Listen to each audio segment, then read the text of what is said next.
Hello students, now we have to continue with our chapter. कौन सा chapter कर रहे हैं हम?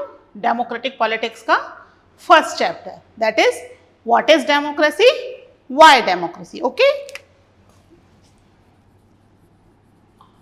व्हाट इज डेमोक्रेसी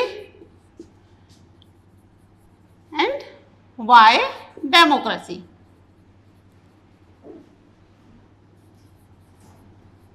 ठीक है, तो अभी तो फिलहाल हम किसके ऊपर डिस्कशन कर रहे हैं? व्हाट इज डेमोक्रेसी, डेमोक्रेसी है क्या। तो हमने इसकी एक जनरल डेफिनेशन कल पढ़ ली थी, मीन्स अपने लास्ट वीडियो में, और हमने देखा था फीचर्स ऑफ डेमोक्रेसी, डेमोक्रेसी के कुछ फीचर्स। ठीक है, अब हम इन्हीं सब फीचर्स को थ्रू द स्टोरीज देखेंगे। अलग अलग कंट्रीज जो कि क्या चाह रही हैं, अपने आप को डेमोक्रेटिक दिखाना तो चाह रही हैं, बट वो डेमोक्रेटिक नहीं है। डेमोक्रेटिक होने के लिए जितने हमने फीचर्स पढ़े थे, वो सारे फीचर्स उस कंट्री में होना ज़रूरी है। अगर वो फीचर्स नहीं है या उनमें से कोई एक भी मिसिंग है, तो क्या होगा? वो कंट्री डेमोक्रेटिक नहीं होगी। तो आज हम अपनी नेबरिंग कंट्री पाकिस्तान से रिलेटेड एक स्टोरी पढ़ेंगे। ठीक है, ये स्टोरी क्या है? About the major decisions, major decisions by leaders, यानी जो कंट्री में लीडर्स हैं वही मेजर डिसीजंस ले। ठीक है, और मैंने आपको बताया था कि पाकिस्तान में डेमोक्रेसी आती जाती रहती है। कभी वहाँ पर military dictatorship, time to time military dictatorship वहाँ पर हो जाती है। ठीक है, तो अब हम पढ़ेंगे इस ऐसे ही एक इंसिडेंट के बारे में कि जब पाकिस्तान के अंदर 1999 में जनरल परवेज मुशर्रफ जी ने कंट्री को मिलिट्री डिक्टेटर बना दिया। ठीक है, उन्होंने वहाँ पर मिलिट्री को की थ्रू की हेल्प से क्या किया? कंट्री को डेमोक्रेसी ख़त्म कर दी और कंट्री में मिलिट्री रूल शुरू कर दिया। मिलिट्री रूल शुरू तो कर दिया, अब वो मिलिट्री रूल का हेड कौन है? परवेज मुशर्रफ जी। ठीक है, तो वही क्या हुए? कंट्री के प्रेसिडेंट। पर शुरू में ये शो करने के लिए कि आई एम वेरी पोलाइट और मैं पावर के लिए नहीं कर रहा हूँ ये सब काम, अपने आप को उन्होंने डेजिग्नेशन दिया चीफ एग्जीक्यूटिव का। लेकिन बहुत टाइम तक इस डेजिग्नेशन के साथ नहीं रह पाए और थोड़े टाइम बाद ही उन्होंने इस डेजिग्नेशन को ख़त्म करके अपना डेजिग्नेशन एज अ प्रेसिडेंट कर लिया। ठीक है, यानी कि कंट्री के प्रेसिडेंट डिक्लेयर हो गए। समझ में आई इतनी सी बात? कब हुआ ये? इन 1999, अक्टूबर 99। ठीक है, चलिए पहले इन 2 पॉइंट्स को लिख लेते हैं, फिर आगे की स्टोरी बताती हूँ।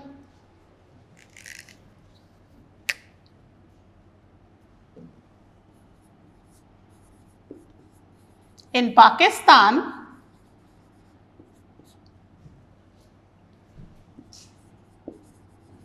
General Pervez Musharraf led a military coup in October 1999। ठीक है, 1999 में जो पाकिस्तान था वो किसके अंडर में आ गया? मिलिट्री रूल के अंडर में आ गया है। ठीक है, और उन्होंने अपने आप को डेजिग्नेशन क्या दिया? ही डिक्लेयर्ड हिमसेल्फ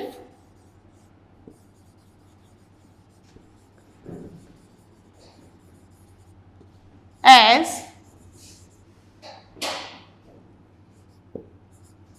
चीफ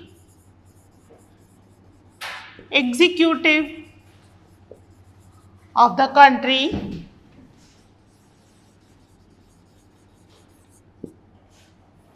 ठीक है, and later changed his designation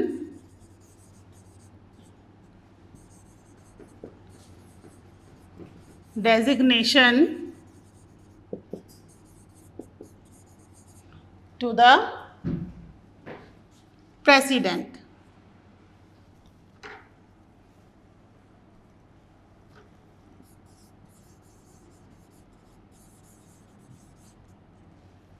ठीक है, समझ में आ गई इतनी बात। पहले चीफ एग्जीक्यूटिव क्यों करा अपने आप को? ये दिखाने के लिए कि ये जो रूल है मैंने अपने लिए नहीं किया, सत्ता के लालच में नहीं किया, पावर के लिए नहीं किया है, तो इसलिए चीफ एग्जीक्यूटिव अपने आप को डेजिग्नेशन दिया। पर जब पावर आती है तो डेजिग्नेशन तो चाहिए ही, एक इम्पॉर्टेंट डेजिग्नेशन। तो फिर ज़्यादा टाइम तक वो इस डेजिग्नेशन के साथ नहीं रह पाए। Then he declared himself as a president of the country. Okay, 99 से 2002 तक आराम से रूल चल रहा था। फिर 2002 में मुशर्रफ जी को लगा कि क्यों ना कुछ ऐसा किया जाए कि कंट्री जो है वो मिलिट्री रूल में तो रहे, but it pretend to be a democratic. बाहर की जो दूसरी कंट्री इस चीज़ को क्रिटिसाइज कर रही हैं, वो इस क्रिटिसिज्म को बंद कर दें और परवेज मुशर्रफ के रूल को प्रेज करें। इसके लिए उन्होंने कंट्री में एक रेफरेंडम करवाया। रेफरेंडम क्या होता है? रेफरेंडम एक तरीके से एक वोटिंग सिस्टम है कि भाई लोग उस कंट्री में जो रूल है प्रेसिडेंट का, परवेज मुशर्रफ जी का जो रूल है, उस रूल को वो पसंद करते हैं या नहीं करते हैं। ठीक है, इसके लिए उन्हें अपनी वोटिंग करनी थी, यानी लोगों से उनकी इच्छा पूछी गई, उनकी विश पूछी गई कि what they want this rule continue और नॉट। ठीक है, ये ऐसे ही परवेज मुशर्रफ जी के दिमाग में आया, तो उन्होंने कहा ठीक है एक रेफरेंडम करवा लेते हैं। रेफरेंडम करवाया गया, बाकायदा पोलिंग बूथ लगाए गए, लोग आए, उन्होंने अपने वोट दिए कि दे लाइक दिस रूल और नॉट। ठीक है, ये सारा रेफरेंडम तो हो गया। क्या किसी भी कंट्री की पॉपुलेशन मिलिट्री रूल को पसंद करेगी?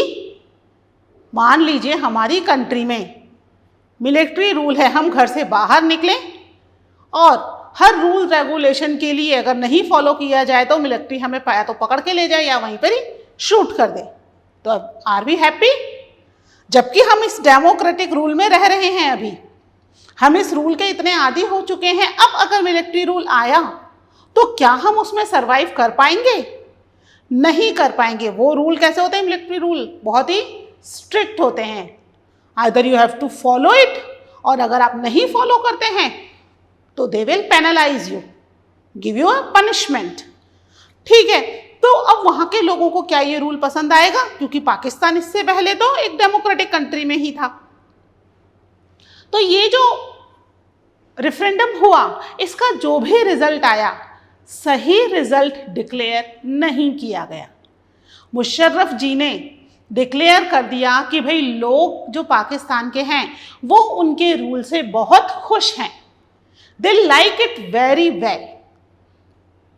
और उन्होंने ये आदेश दिया है, या ये उनकी तरफ से ये मुझे मैसेज मिला है कि अगले 5 ईयर्स तक इस कंट्री को मैं ही रूल करूं एज अ प्रेसिडेंट। यानी उन्होंने अपने आप को अगले 5 ईयर का एक्सटेंशन दे दिया। वैसे तो एक्सटेंशन ना भी दें तो मिलिट्री रूल में क्या होता है, जो भी मिलिट्री हेड है वही कंट्री को रूल करता है। बट टू शो कि वो कितने पोलाइट हैं और लोगों की इच्छा का कितना सम्मान करते हैं, इस चीज़ को शो करने के लिए उन्होंने रेफरेंडम करवाया, which was based on mall practice and fraud. क्योंकि जो सही नतीजे थे, जो सही रिजल्ट था, वो तो कभी डिक्लेयर हुआ ही नहीं।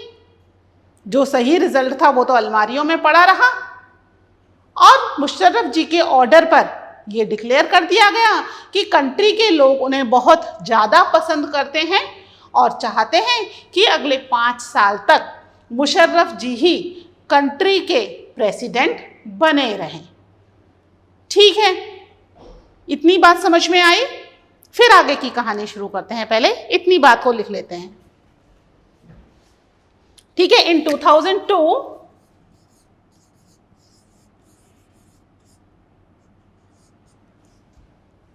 he had a referendum. He had a referendum. referendum का मतलब समझ में आया? रेफरेंडम का मतलब है लोगों से उनकी इच्छा पूछना कि वो क्या चाहते हैं। ठीक है, तो he had a referendum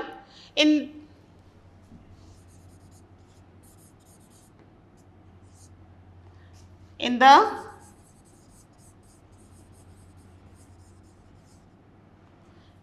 referendum which was based on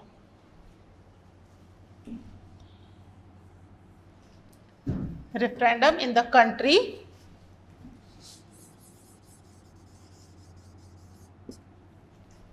which was based on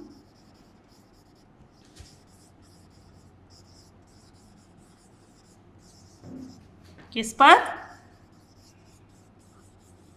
mall practice and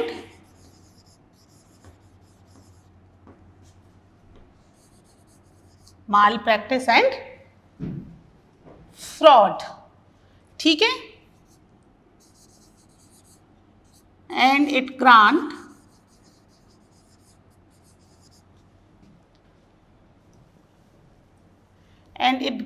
him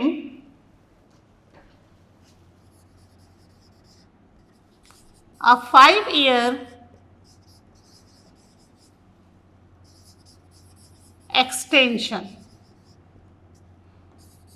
as president।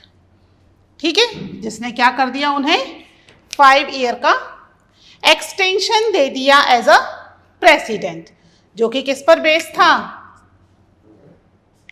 Mall practice मतलब जो सही तरीका नहीं है, गलत प्रैक्टिस पर और फ्रॉड पर, क्योंकि जो रियल रिजल्ट था वो तो आज तक कभी डिक्लेयर ही नहीं हुआ। ठीक है, और किसी भी मिलिट्री रूल में जो कंट्री की मीडिया होती है, वो मीडिया भी under the rule they have to declare the thing according to the military dictator। वो अपनी इच्छा से कोई भी चीज़ डिक्लेयर नहीं कर सकती, तो उन्हें भी मिलिट्री डिक्टेटर के हिसाब से ही चीज़ों को बताना पड़ता है। पर सीक्रेटली कंट्री की कुछ मीडिया, क्योंकि डेमोक्रेटिक कंट्री थी, उन्हें तो सारी बातें सच मीडिया को आगे लाने की आदत थी, तो कुछ जो लोग थे मीडिया के, उन्होंने सीक्रेटली ये जो सही इंफॉर्मेशन थी कि it is based on the fraud and mall practice, इस चीज़ को थोड़ा सा आउट कर दिया। यानी बाहर कंट्रीज में ये पता चल गया कि भाई रेफरेंडम तो करवा दिया है, ठीक है, रेफरेंडम तो करवाया गया है, लेकिन रेफरेंडम सही नहीं है। जो रिजल्ट वो इतने अच्छे से डिक्लेयर कर रहे हैं, लोगों को बता रहे हैं कि भाई लोग मुझे बहुत पसंद कर रहे हैं, पूरे वर्ल्ड में इस चीज़ का डिक्लेरेशन हो रहा है, दैट इज रॉन्ग। ठीक है, बात यहाँ पर ही ख़त्म नहीं होती। उन्होंने अपने आप को एक अच्छा रूलर शो करने की कोशिश की। ठीक है, तो अब खाली अच्छा रूलर इससे तो नहीं होगा, लोग पसंद तो कर रहे हैं अकॉर्डिंग टू हिम कि भाई लोग उन्हें पसंद कर रहे हैं, लेकिन लोग पसंद करने के साथ क्या चाहते हैं कि कंट्री में जो रूलर्स हों वो उनकी पसंद के हों। अब एक रूलर तो होता नहीं है president, it is the highest post, तो जो उनके स्टेट्स हैं या जो कंट्री के अंदर प्रोविंशियल असेंबलीज हैं उनके बारे में क्या। तो फिर उन्होंने यहाँ पर और ये चीज़ प्रिटेंड करने के लिए कि भाई I am a democratic leader, मैं डेमोक्रेटिक हूँ और देखो लोगों के बारे में कितना सोचता हूँ, उन्होंने कंट्री में इलेक्शंस करवा दिए। ठीक है, जितने भी स्टेट्स थे, प्रोविंसेस थे, वहाँ पर बाकायदा इलेक्शंस हुए और एक एक रिप्रेजेंटेटिव अपनी अपनी कॉन्स्टिट्यूएंसी से चूज होकर के आया, बाकायदा डेमोक्रेसी के जैसे उन्होंने गवर्नमेंट फॉर्म करवा दी। लेकिन साथ ही उन्होंने एक लीगल फ्रेमवर्क ऑर्डर इशू किया। लीगल फ्रेमवर्क ऑर्डर क्या है? ये जो था ये प्रेसिडेंट को कुछ स्पेशल पावर्स देता था, जिसकी वजह से प्रेसिडेंट जब चाहें तब स्टेट और प्रोविंशियल असेंबली को डिसमिस कर सकते थे। ठीक है, उन्होंने इलेक्शन करवाए लेकिन साथ ही अपने पास एक स्पेशल पावर रख ली। क्या स्पेशल पावर? कि जब चाहें तब वो इन स्टेट्स और प्रोविंशियल असेंबलीज के जितने भी लीडर्स हैं, जो भी गवर्नमेंट बन रही है, उसे डिसमिस कर सकते हैं और दोबारा इलेक्शन करवा सकते हैं। ये पावर किसके हाथ में थी? In the hand of president. और प्रेसिडेंट कौन है कंट्री का उस समय? परवेज मुशर्रफ। ठीक है। साथ ही में जितनी भी सिविलियन कैबिनेट्स थी, उन सब पर वॉच रखने के लिए उन्होंने अपने मिलिट्री लीडर्स अपॉइंट कर दिए गए। यानी जो सिविलियन कैबिनेट्स है, वहाँ जो भी डिसीजन होगा, काम होगा, वो बिना उन मिलिट्री लीडर्स की परमिशन के नहीं होगा। आई बात समझ में? शो करना चाह रहे हैं अपने आप को डेमोक्रेटिक, और हर जगह क्या करते हैं? अपने मिलिट्री लीडर्स को उन्हें वॉच करने के लिए लगाया जा रहा है। और ये जो चूज किए गए मिनिस्टर्स थे, इन मिनिस्टर्स के ऑफिसेज में भी उनके मिलिट्री लीडर्स और कुछ ऑफिसर्स अपॉइंटेड थे। तो अब जो भी ये चूज किए गए मिनिस्टर्स डिसीजन लेंगे, that all decision has to be pass by that military officers. अगर वो मिलिट्री ऑफिसर्स उस डिसीजन को पास कर देंगे तो ही वो डिसीजन इम्प्लीमेंट होगा, नहीं तो नहीं होगा। और ये मिलिट्री ऑफिसर्स किसके अंडर में काम कर रहे थे? They were working under the Pervez Musharraf. यानी कुल मिला के सारी की सारी पावर किसके हाथ में थी? परवेज मुशर्रफ जी के हाथ में थी। ठीक है, एक बार इसको नोट कर लो, फिर बाकी के पॉइंट्स हम लिखते हैं।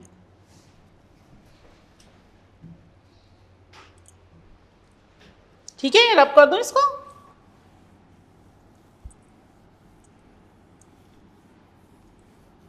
तो अब यहां पर उन्होंने लोगों को थोड़े से ये शो करना शुरू कर दिया कि he is a democratic person, कोई डिक्टेटरशिप नहीं है कंट्री में। लेकिन ऐसा एग्जैक्टली में था नहीं। ठीक है, तो रेफरेंडम करवाने के बाद इन अगस्त 2002, ठीक है, रेफरेंडम भी कब हुआ था? 2002 में ही हुआ था। ठीक है, he issued a legal framework order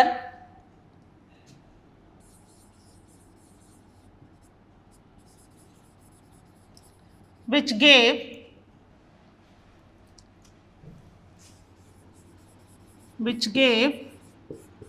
the president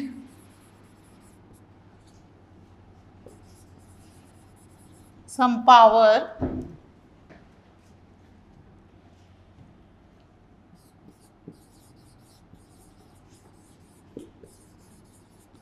to dismiss state and provincial assemblies। ठीक है, अब ये लीगल फ्रेमवर्क ऑर्डर, ये क्या है? लीगल फ्रेमवर्क ऑर्डर है to give the powers to the president. किसके लिए? To dismiss the state and provincial assembly. यहां पर कुछ पावर्स प्रेसिडेंट को दे दी गई, जबकि प्रेसिडेंट के पास डेमोक्रेटिक कंट्री में एज सच कोई पावर नहीं होती है कि वो अपनी इच्छा से स्टेट और प्रोविंशियल असेंबली को डिसमिस कर सके। ठीक है, ये किसके ऊपर बेस्ड होता है? Based on the majority. ठीक है, तो मेजॉरिटी के ऊपर बेस्ड है। तो प्रेसिडेंट कौन होता है उनको डिसमिस करने वाले? प्रेसिडेंट तो खुद क्या है? They are also public servant. तो वो कैसे एक्स्ट्रा पावर ले सकते हैं? लेकिन यहां पर उन्होंने कुछ चेंजेस किए इन द कॉन्स्टिट्यूशन एंड अपनी पावर को इंक्रीज कर लिया, बढ़ा लिया अपनी पावर को, और पावर को बढ़ा करके अपने आप को स्पेशल पावर दे दी कि अगर उन्हें लगता है कि स्टेट और प्रोविंशियल असेंबली उनके हिसाब से काम नहीं कर रही है तो वो उसको डिसमिस कर सकते हैं कभी भी। इतनी बात समझ में आई। इसके अलावा उन्होंने और क्या किया, जो वर्क था कैबिनेट, सिविलियन कैबिनेट का, ठीक है, the work of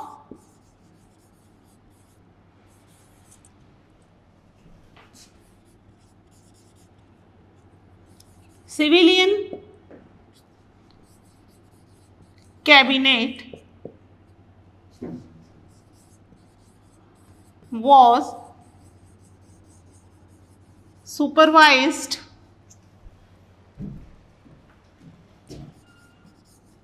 by National Security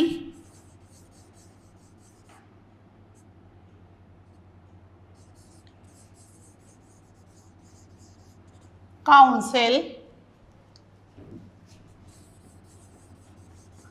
dominated by,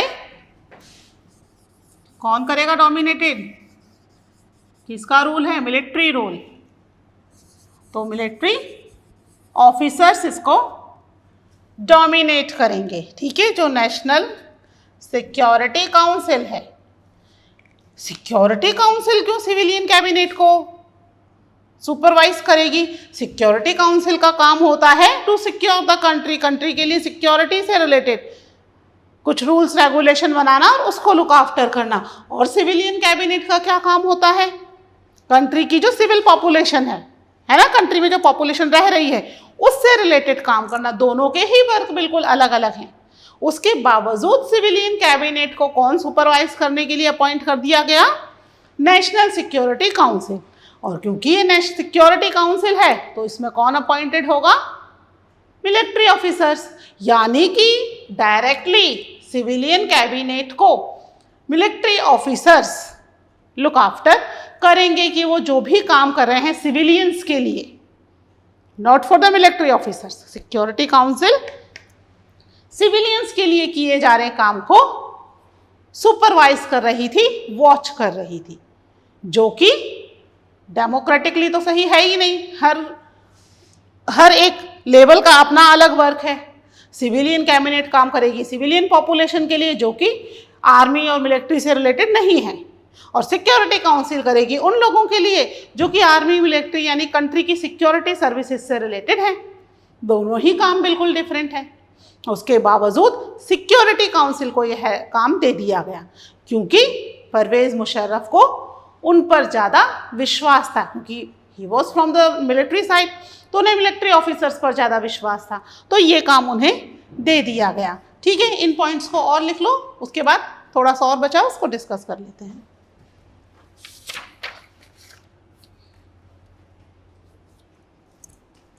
ठीक है, इसके बाद यहाँ तक तो समझ में आ रहा है ना, कहानी चल रही है, just take it as a story. Pakistan की हम कहानी सुन रहे हैं कि परवेज मुशर्रफ जी ने कंट्री को रूल किया थ्रू द मिलिट्री और अपने आप को प्रेसिडेंट प्रूव कर दिया, और उसके बाद लोगों को ये शो करने के लिए कि भाई वो डेमोक्रेटिक हैं, कंट्री में रेफरेंडम करवा दिया। उससे भी उनका मन नहीं भरा तो उन्होंने क्या कर दिया, कंट्री में इलेक्शंस भी करवा दिए। ठीक है, कि और भी ज़्यादा लोगों को उन पर विश्वास हो जाए। इलेक्शंस करवा दिए गए, किसके? स्टेट एंड प्रोविंशियल असेंबली के इलेक्शंस हो गए। ठीक है,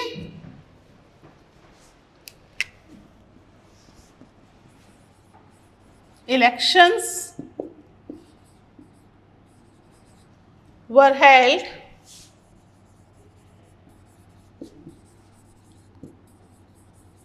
to the state and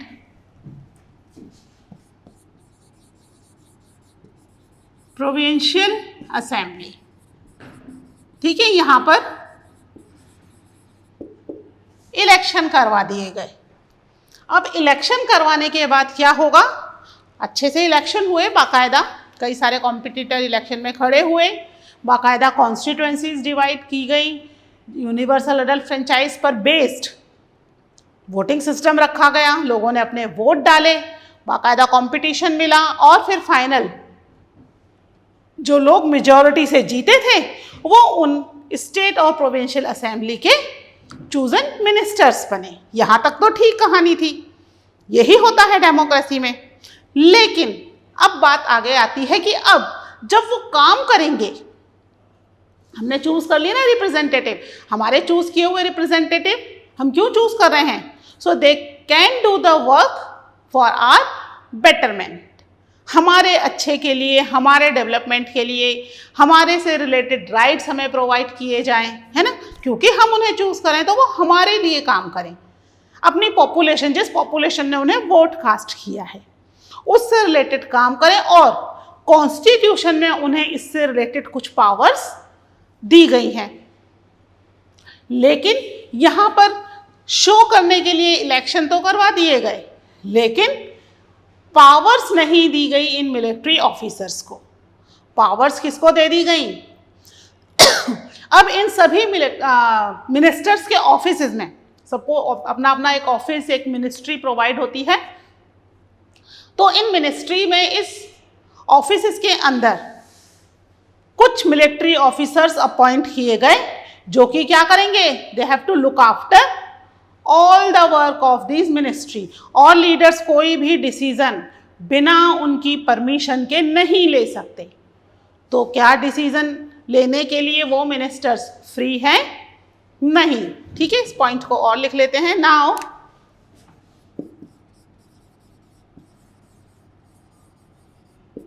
elected representative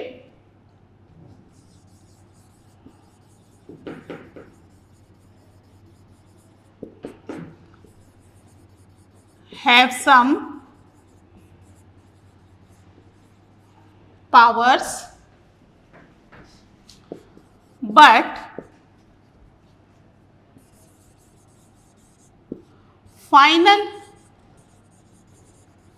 decision making power rests with किसके पास जाएगी? Final decision making power rest with military officers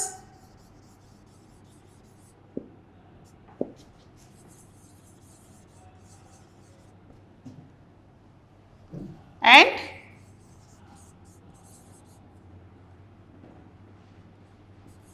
general Musharraf. ठीक है, इलेक्टेड रिप्रेजेंटेटिव तो आ गए, लेकिन फाइनल डिसीजन पावर किसके पास है? मिलिट्री ऑफिसर्स और जनरल मुशर्रफ के पास है। तो क्या कंट्री डेमोक्रेटिक है? मान लीजिए कंट्री में रूल है और उस रूल के बाद कंट्री में डिसीजन लेने का, डेमोक्रेटिक रूल में जो हमने चूज किए हैं मिनिस्टर्स, उन्हें डिसीजन लेने का राइट नहीं है, तो कंट्री डेमोक्रेटिक नहीं है। क्योंकि कंट्री में मेजर डिसीजन जो है वो कौन लेंगे? Chosen representatives. यानी कि यहाँ पर हमारे जो फीचर्स हैं डेमोक्रेसी के वो प्रॉपर फॉलो नहीं हो रहे हैं। और हमारी डेफिनेशन के लिए हमें एक पॉइंट और मिल गया। क्या पॉइंट मिल गया? लिख लो उस पॉइंट को। In a democracy the final decision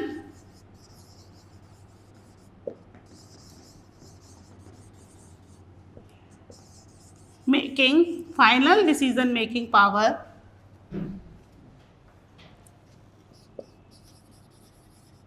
must rest